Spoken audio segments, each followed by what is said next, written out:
Bismillahirrahmanirrahim. Assalamualaikum warahmatullahi wabarakatuh. Oke, setelah pekan lalu kita kuis ya, lalu materi terakhir sebelum kuis itu kita di fungsi skalar terkait definisi, limit, kekontinuan hingga turunan parsial. Nah, untuk materi hari ini kita masih melanjutkan tentang fungsi parameter, fungsi skalar ya, fungsi skalar terkait konsep lain yang ada di fungsi skalar, yaitu aturan rantai dan turunan berarah. Nah, aturan rantai sendiri sebetulnya kalian sudah pernah tahu seharusnya di materi kalkulus 1 terkait bagaimana menggunakan aturan rantai untuk suatu fungsi komposisi, gitu ya. Oke.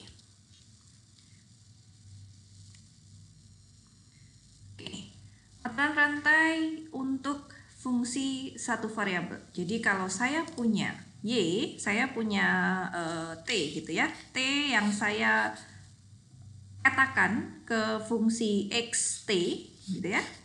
Ke fungsi XT, kemudian ini pakai aturan X, sedangkan nilai XT saya petakan kembali ke fungsi menjadi fungsi YT dengan aturan fungsi F gitu ya. Ini aturannya fungsi X yang sebelah sini, yang ini aturannya fungsi, yang ini fungsi X, yang ini fungsi F. Nah, sebenarnya ini fungsi komposisi ya. Kita bisa melihat Y itu sebagai fungsi dari X maupun kita bisa melihat Y sebagai fungsi dari T. Karena sebetulnya Y ini bisa kita tuliskannya begini. YX di mana X-nya adalah fungsi dari T. Nah, kita sebutnya ini adalah sebagai fungsi komposisi ya. Kalau dalam bentuk diagram domain dan range, jadi saya punya di sini adalah domainnya untuk T yang akan dipetakan ke sana, ini T yang akan dipetakan menjadi XT gitu ya, yang kita sebut saja dia sebagai nilai X. Nah, X ini akan dipetakan menjadi Y yang sama dengan Fx, di mana fungsi pemetaannya menggunakan fungsi F ya. Ini komposisi, artinya fungsi Y sendiri kita bisa tuliskan sebagai fungsi terhadap T gitu ya, fungsi terhadap T. Nah, aturan rantainya seperti apa gitu ya. Kalau ini sebenarnya merecall kembali saja pemahaman di kalkulus 1. Jadi aturan rantai terhadap fungsi YT, di mana YT-nya adalah fungsi komposisi F terhadap X, X-nya fungsi terhadap T, maka kita bisa menurunkan Y itu sebagai fungsi T ya. Kita tahu Y-nya sebagai fungsi T, kita bisa menurunkan Y terhadap T. Kita melihat kaitan antara fungsi komposisi X dan F. Nah, caranya bagaimana? Caranya dengan ini ya, ini sudah saya tuliskan di sini. Oke, jadi yang kita punya apa? Kita punya Y sebagai fungsi Fx, artinya kita akan punya informasi dy per dx yang sama dengan f aksen x gitu ya. Kemudian saya juga punya informasi x, di mana x adalah fungsi terhadap t, sehingga dx per dt saya bisa dapatkan fungsinya gitu ya. Nah, karena Y juga fungsi terhadap T, Fxt, kita mau mencari dy per dt. Ini seperti apa? Gitu ya. Nah, seperti kalian sudah tahu di kalkulus, jadi kita sudah punya ini.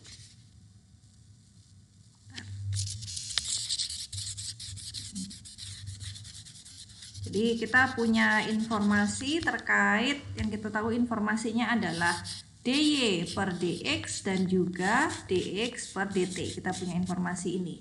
Untuk mencari dy per dt, kita bisa gunakan dy per dx dikalikan dengan dx per dt. Jadi kalau dilihat sederhananya ini bisa saya coret gitu ya. Ini saya coret, saya bisa mendapatkan operator turunan dy per dt. Ya, walaupun sebetulnya tidak boleh dicoret sebegitunya ya gitu ya, karena dx sendiri tidak punya arti. Kalau dy per dx kita tahu turunan y terhadap x, kalau integral fx dx ini integral f terhadap x. Kalau ini saja ini tidak punya arti. Ya, kita bisa baca diferensial terhadap x, tapi diferensialnya terhadap apa? Jadi kita harus punya mau terhadap T mungkin, atau mau terhadap S, atau mungkin terhadap V, V, dan lain sebagainya. Gitu ya. Jadi kita bisa dapatkan aturan rantai ini untuk fungsi komposisi Y sama dengan F(x, T). Ya. Ini adalah fungsi satu variabel. Nah, karena kita belajarnya sekarang kan di kalkulus peubah banyak ya. Kalkulus peubah banyak di mana variabelnya atau peubahnya lebih dari satu. Pertama untuk fungsi dua variabel. Jadi Z-nya, jadi sekarang saya punyanya bagaimana? Saya punya T yang saya petakan ke dua nilai, xt dan yt, gitu ya. Nah, xt dan yt akan menjadi suatu nilai z, di mana z-nya mengikuti pemetaan f, z-nya adalah f xt yt. Artinya z itu sebagai fungsi dari x dan y, gitu ya. Z sebagai fungsi dari x dan y, atau kita bisa tuliskan sebetulnya awalnya begini ya, sebagai fungsi dari x dan y. Karena x dan y fungsi dari t, maka kita bisa definisikan z sebagai fungsi dari t, xt yt. Ini bisa jadi sesuatu nilai ht, gitu ya. Oke. Nah, jadi kalau tadi cuma t-nya dipetakan ke satu fungsi xt, sekarang kalau di fungsi dua variabel, fungsi skalar dengan dua peubah, itu kita petakan menjadi x dan y. Walaupun dipetakan kembali dengan f, jadi satu nilai ya, satu nilai z. Nah, jadi skemanya begini sebetulnya.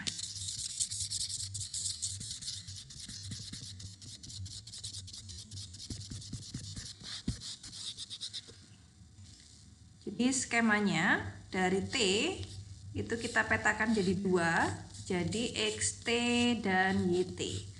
Nah, dari informasi ini saya bisa dapatkan informasi terkait dx per dt. Betul ya? Ini juga saya bisa dapatkan informasi dy per dt. Kemudian x dan y ini akan digunakan untuk mencari z, di mana z adalah fungsi f, xt, dan yt. Ya, artinya z sendiri adalah fungsi dari x dan y. Ya. Nah, terus aturan rantainya seperti apa? Nah, karena z ini adalah fungsi dua variabel, kita punya dua informasi terkait dengan z, yaitu do z per do x, ya, turunan z terhadap x, dan do z per do y. Gitu ya. Do z per do x dan do z per do y. Oke, lalu yang mau kita cari adalah ini. dz per dt, dz per dt, ya.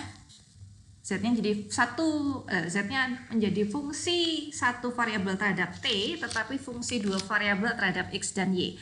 Jadi kalau turunan terhadap x dan y dia parsial, turunan parsial pakai do.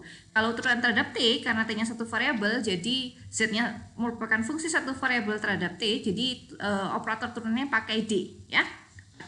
Nah, ini yang kita mau cari dari informasi yang sudah kita punya. Ini, dan ini. Bagaimana caranya mencari? Oke, saya pakai atasnya aja.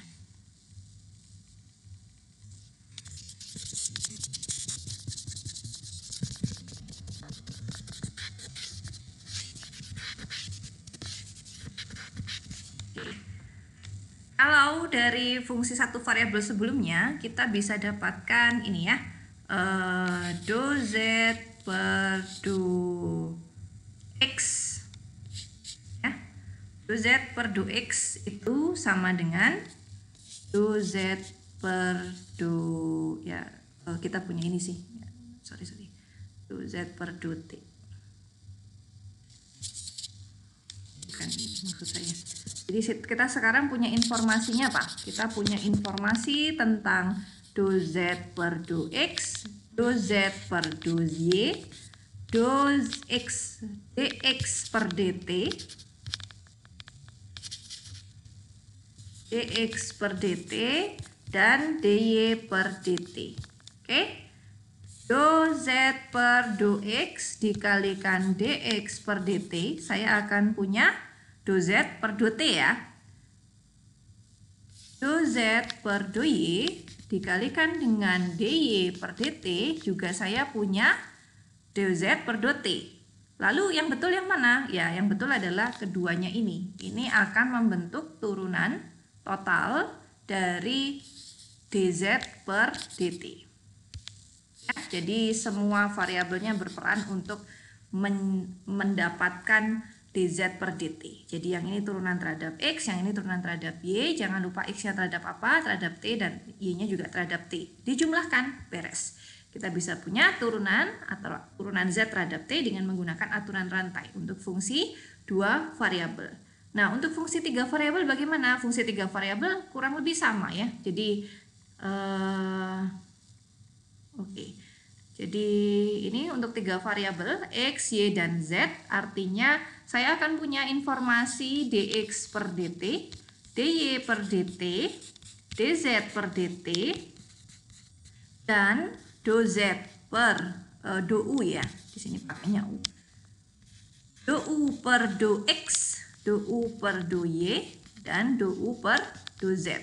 Sehingga turunan u terhadap t itu kita bisa tuliskan do u per do x dikalikan dengan dt per dx per dt, do u per do y dikalikan dengan dy per dt, do u per do z dikalikan dengan dz per dt. Kita jumlahkan, maka kita akan punya turunan u terhadap t. Gitu ya. Jadi mau 3 variabel, 4 variabel, mungkin 5 variabel kita bisa melakukan semuanya. Tapi memang kalkulus perubahannya kebanyakan kita akan berhenti di dimensi 3 ya, dimensi 3 variabel. Kenapa? Ya karena yang lebih banyak pembahasannya secara real itu dimensi 3, dimensi x, y, dan z. Panjang, lebar, dan tinggi. Walaupun ada kemungkinan juga dimensi 4, variabel satunya adalah waktu gitu ya. Ya, kita bahasnya sampai sini. Walaupun dimensinya 4, saya rasa kalian akan bisa mendapatkan juga penurunannya. Gitu ya. Nah, salah satu penulisan yang cukup sederhana, ya, jadi ini yang kita dapatkan tadi. Sekarang, kalau fungsi skalar kita, saya tuliskan sebagai RT, di mana RT-nya adalah XTI ditambah YTJ, atau vektor X, Y gitu ya. Maka turunannya bisa kita tuliskan sebagai grad dari RT dikalikan dengan R aksen. Ya, jadi R aksennya apa? R aksen T-nya adalah X aksen T atau dx per dt, dx per dt, dy per dt. Ini adalah R aksen. Nggak terlalu kelihatan ya. Taruh ke bawah aja. X aksen T adalah dx per dt, dy per dt. Nah, ini sebetulnya menuliskan persamaan ini menjadi bentuk perkalian vektor. Jadi kita bisa menuliskan dia sebagai do z per do x, do z per do y dikalikan dot dengan vektor dx per dt dan dy per dt. Nah, ini kan bisa dituliskan begini ya. Dan ini sudah kalian pelajari, ini sebagai grad f. Grad f dari RT. Yang ini adalah R aksennya. Jadi yang ini adalah grad f untuk R, yang ini adalah R aksennya. Gitu ya. Oke. Kemudian, nah ini juga sama ya. Jadi sebetulnya formulanya untuk dimensi berapapun, formulanya adalah grad f dikalikan dot dengan R aksen. Ya. Oke. Kemudian kalau sekarang ceritanya lain lagi ya. Ceritanya adalah ini bukan xt, ini tapi y-nya, x-nya sebagai fungsi dari UV dan y-nya adalah fungsi dari UV. Nah, gitu. Maunya bukan terhadap t sekarang. Jadi bagaimana sekarang kalau x dan y kita, variabel x dan y kita itu bisa ditransformasikan menjadi variabel lain namanya u dan v. Jadi bukan lagi ke satu variabel t, tetapi menjadi variabel lain u dan v. Nah, ini sering terjadi ketika kita ingin merotasi suatu koordinat gitu ya, dari koordinat 00 menjadi koordinat yang lain, atau merotasi, atau kalau dilatasi enggak ya, jadi lebih ke translasi dan rotasi ya. Kita sering melakukan transformasi ini. Nah, jadi kita tahu kaitan antara X dan Y dengan menggunakan U dan V gitu. Maka kita bisa mencari turunan Z terhadap U sama ya. Jadi karena dari ini, dari yang di sini kita punya informasi apa? Kita punya informasi do X per do U, do X per do U, yang dari yang sini ya. Dari yang sini saya punya do X per do V. Kemudian dari yang ini saya punya do, kalau biru nggak kelihatan ya. Do Y per do U dan do Y per do V. Oke, kemudian dari yang informasi di sini saya bisa dapat do Z per do X atau do F per do X, do Z per do X sama aja sih.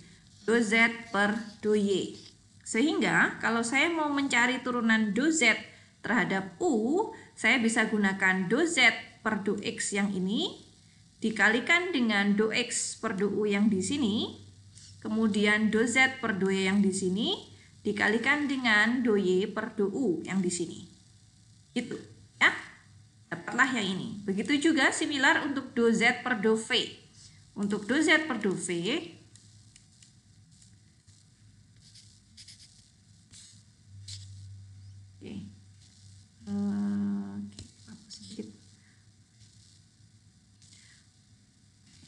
untuk do Z per do V, saya bisa menggunakan do Z per do X yang di sini, kemudian do X per do V yang di sini, dan do Z per do Y dan turunan Y terhadap V gitu. Jadi karena X sekarang merupakan fungsi dari U dan V, artinya saya bisa mencari turunan Z. Z sekarang fungsi terhadap U dan V, saya bisa mencari turunan Z terhadap U dan turunan Z terhadap V. Jadi dapatnya turunan parsial lagi ya. Kalau yang tadi kita dapat turunan satu perubah terhadap T. Nah, ini bisa kita tuliskan sebagai matriks yang jadi do Z per do U, vektor do Z per do U dan do Z per do V itu bisa kita tuliskan sebagai perkalian dot antara, bukan dot sih, perkalian biasa ya, perkalian antara vektor do Z per do X, do Z per do Y dikalikan do X per do U, do X per do V, do Y per do U, dan do Y per do V.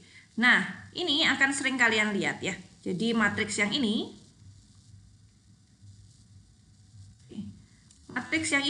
akan sering kalian lihat. Ini sebetulnya adalah matriks Jacobi atau sering disebut juga Jacobian ya. Jadi kalau menyebut matriks Jacobi sama dengan Jacobian, jangan matriks Jacobian berlebihan gitu ya namanya. Seperti turun ke bawah ya, turun pasti ke bawah. Kenapa harus dijelaskan turun ke bawah gitu ya? Jadi bisa disebut Jacobian atau kita sebut sebagai matriks Jacobi. Nah, ini akan sering kalian temui ini nanti ya. Jadi aturan rantai untuk fungsi Z sebagai fungsi dari U dan V bisa kita lihat sebagai perkalian vektor dengan matriks untuk matriks Jacobinya dengan vektor turunan terhadap fungsi Z terhadap apa? X dan Y gitu ya. Oke. Contoh, nah ini contoh saja sih. Jadi kalau saya punya fungsi 3 variabel X plus Y dikali Z, dengan X-nya adalah fungsi terhadap T, Y-nya fungsi terhadap T yaitu cos T, Z-nya adalah fungsi terhadap T yaitu sin T, maka saya bisa dapatkan F aksen T. Ya, jadi saya bisa dapatkan informasi dari informasi ini, saya bisa dapat dx per dt-nya apa? Sin turunannya cos gitu ya. Kemudian dy per dt-nya apa? Adalah min sin ya, min sin T, kemudian dz per dt-nya adalah cos T. Nah, saya bisa dapat informasi ini, kemudian saya bisa dapat do F per do X, do F per do Y, dan do F per do Z. Nah, artinya kita tinggal gunakan saja formula yang sudah kita tahu. F aksen T adalah grad F RT dikalikan dengan R aksen T. Maka saya bisa dapat ini, dikalikan saja, kemudian dapatlah lebih sederhana bentuknya begini. Gitu ya. Cara yang lain adalah dengan substitusi. Substitusi bagaimana Bu? Ya, kita kan tahu X-nya sin T ya. X-nya adalah sin T, terus Y-nya adalah cos T, Z-nya adalah sin T. Ya, kita substitusi saja. Kita substitusikan nilai ini ke dalam, ini semua kita substitusikan ke dalam fungsi F besar. Lalu saya bisa dapatkan bentuknya adalah ini, sin T plus cos T dikali sin T. Kemudian kita hitung turunan terhadap T, ini kan seperti menghitung turunan dari perkalian U dikali V gitu ya. Fungsi U dikali V, di mana U-nya adalah fungsi sin ditambah cos. Tinggal kalian turunkan dan kalian bisa dapatkan nilai yang sama dengan sebelumnya ya. Jadi pakai cara apapun kita akan ketemu hasil yang sama. Ketika ada caranya berbeda, hasilnya berbeda, nah itu perlu di cross check ya, perlu ditinjau ulang. Manakah cara yang salah gitu, atau adakah perhitungan yang salah gitu ya. Jadi dari jalan manapun harusnya ketemu jawabannya sama. Kemudian untuk contoh soal kedua, ini adalah fungsi Z sebagai fungsi, sebetulnya Z ini sebagai fungsi UV ya.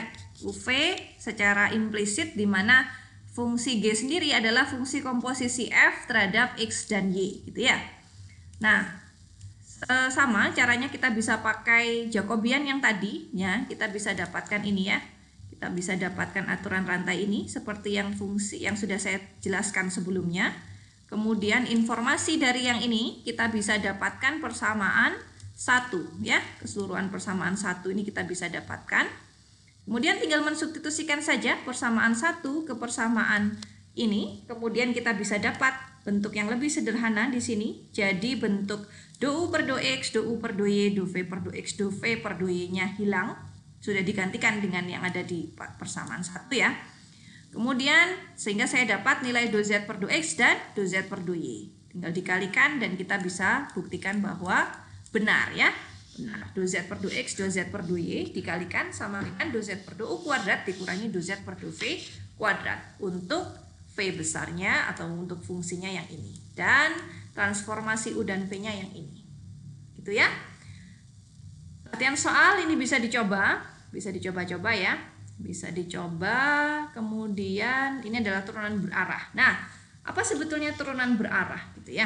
Jadi kita ulangi sedikit tentang turunan parsial. Nah, turunan parsial Z terhadap Z f x y terhadap X. Jadi kalau saya punya fungsi F, turunan parsialnya adalah ini ya. Kita bisa pakai definisi limit ini atau dituliskan juga seperti ini. Artinya apa? Artinya kita menurunkan fungsi F searah dengan sumbu X ya. Jadi secara geometri begini. Kalau saya punya permukaan di sini, nah saya ambillah itu suatu bidang yang sejajar dengan sumbu X gitu ya. Sejajar dengan bidang ini, bidang yang di belakang ini ya. Bidang yang di belakang di sini, yang ini ya. Jadi saya cari bidang yang sejajar dengan bidang, ini bidang XZ ya, bidang XZ. Kemudian saya cari kemiringan garis singgung terhadap bidang tersebut. Jadi bidang ini diiriskan dengan permukaan, saya bisa dapatkan garis yang biru. Kemudian di garis yang biru saya tentukan satu titik singgung dari permukaan.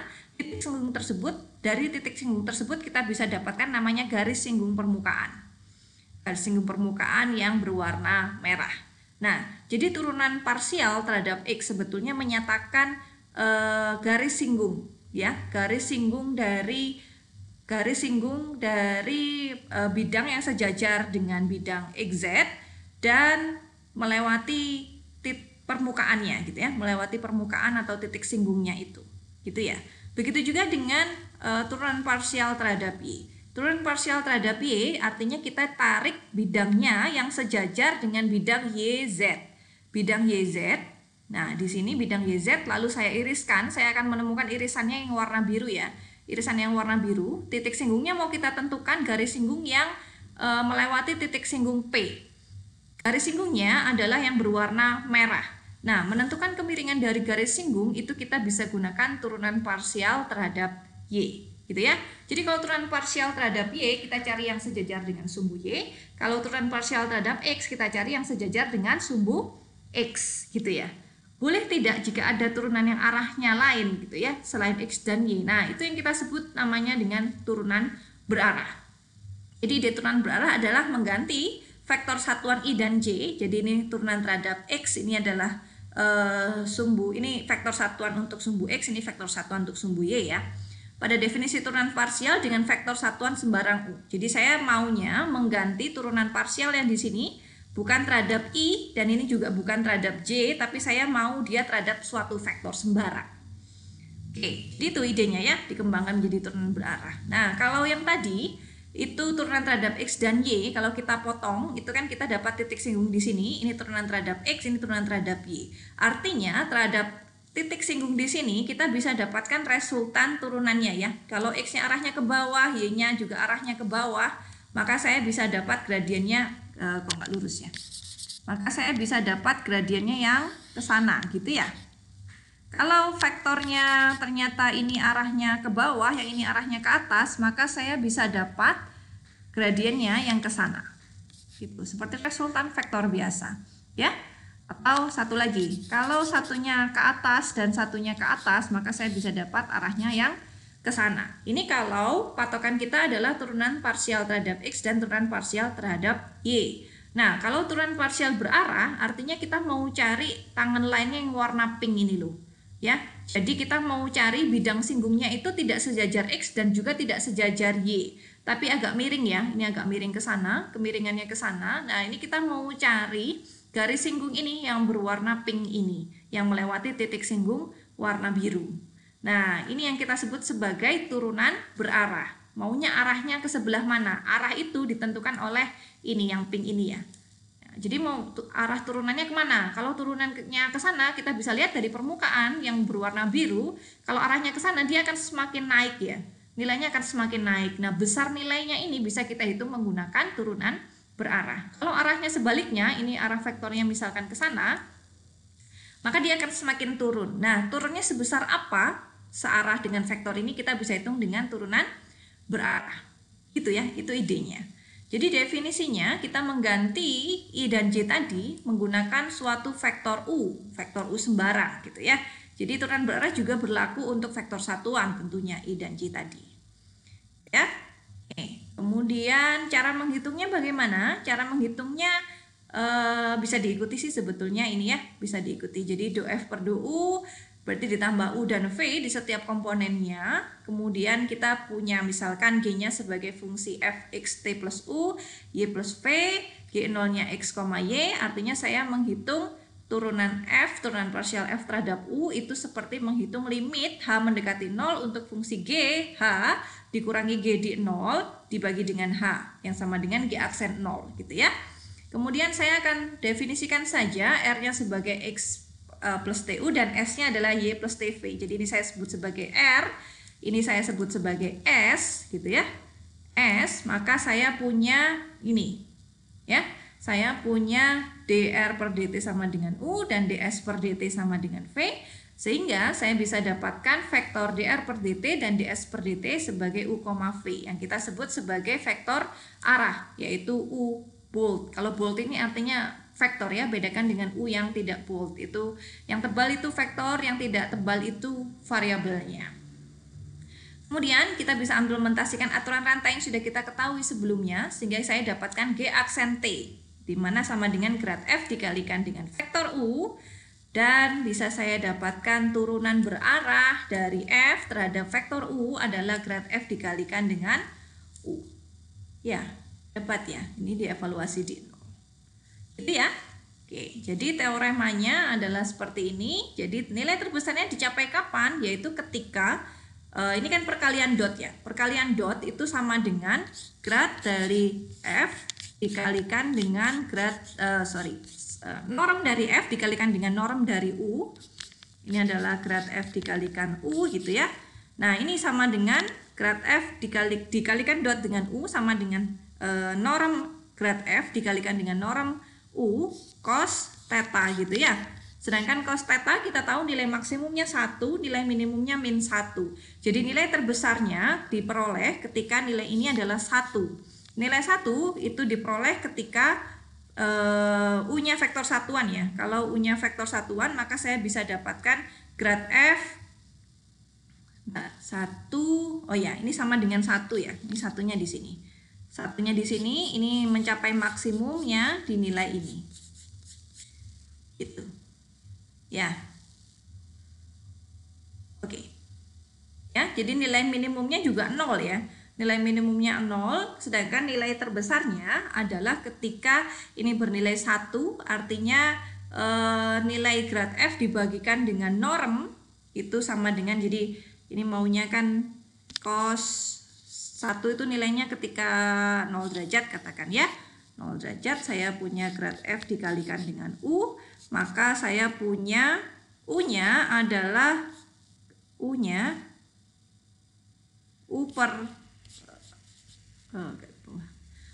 per norm U sama dengan grad F per ini ya, cos 01 ya. Cos 0 ini nilainya 1, saya bisa dapat grad F dikalikan normnya dari U, saya bisa dapat ini nilainya 1. Nah, kalau kita mau ini adalah vektor satuan, maka saya bisa dapat ini nilainya 1 ya. Ini kebalik ini kayaknya. Ini kebalik ini. Ini harusnya grad norm dari grad F dibagikan dengan grad F. Gitu ya. Ini latihan soal, bisa dicoba. Kemudian turunan berarah untuk 3 variabel kurang lebih sama. Kita punya formulanya sama, grad F dikalikan dengan U. Kemudian ini contoh soal, bagaimana mengerjakannya ya. Bisa dipelajari sendiri saya rasa contoh soalnya. Begitu juga contoh soal 2 dan latihan soalnya. Ya. Oke, untuk vektor gradien dan vektor kecepatan saya lanjutkan di video pembelajaran kedua saja ya.